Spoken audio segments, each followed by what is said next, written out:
Takže zdravím vás, milí zákazníci. Dneska sa povenujeme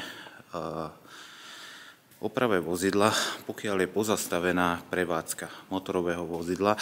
To znamená, že auto pri nehode bolo asi troška viac poškodené, to znamená, že boli zasiahnuté, buď boli vystrelené airbagy, buď bola narušená nejaká nosná, prípadne nárazová zóna auta, bola poškodená náprava.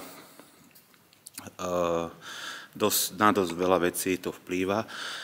Tieto veci väčšinou do toho systému zapisuje buď policajt, obliadkar, alebo aj odťahová služba. Takže treba si to po nehode hneď skontrolovať,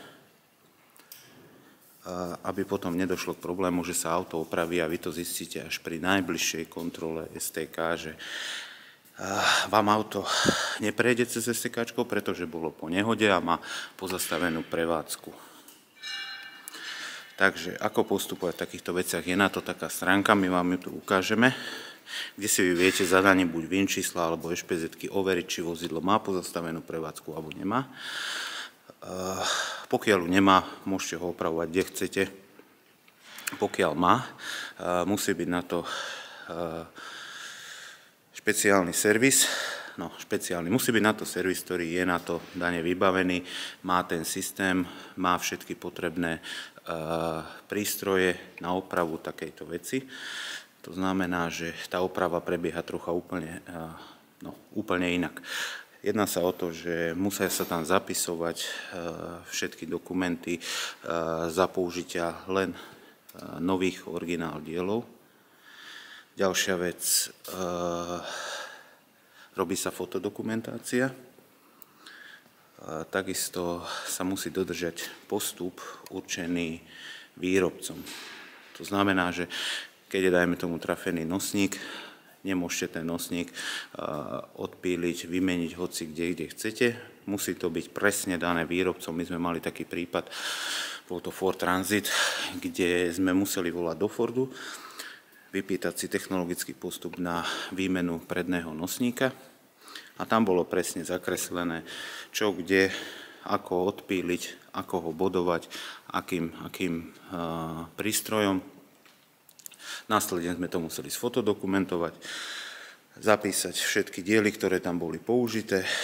Následne auto išlo s certifikátom od nás na technickú kontrolu a všetko prešlo bez problémov. Takže treba si na to dávať pozor. Sú to veci, ktoré keď zistíte neskoro, tak potom už ťažko sa nejak dohľadáva, alebo to nejak rieši, lebo neviem si predstaviť, ako by ste po roku a pol, keď sa opraví auto, nejak spravili fotodokumentáciu o tom, ako bolo opravené, aké diely tam boli použité a aký certifikát by ste tam vlastne vystavili. Takže takisto bacha aj firmy, ktoré to robíte.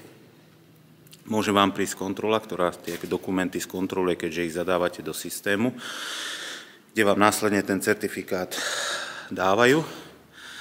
Môže vám prísť kontrola, a pokiaľ nepreukážete dôveryhodnosť tých dokumentov, respektíve toho, že tú opravu ste vykonali tak, jak by mala byť a máte to všetko papierovo zdokumentované, takisto aj fotograficky, tak môže vám hroziť celkom pekná pokuta, vychádza to niekde na začiatku od 3 až do 10 tisíc.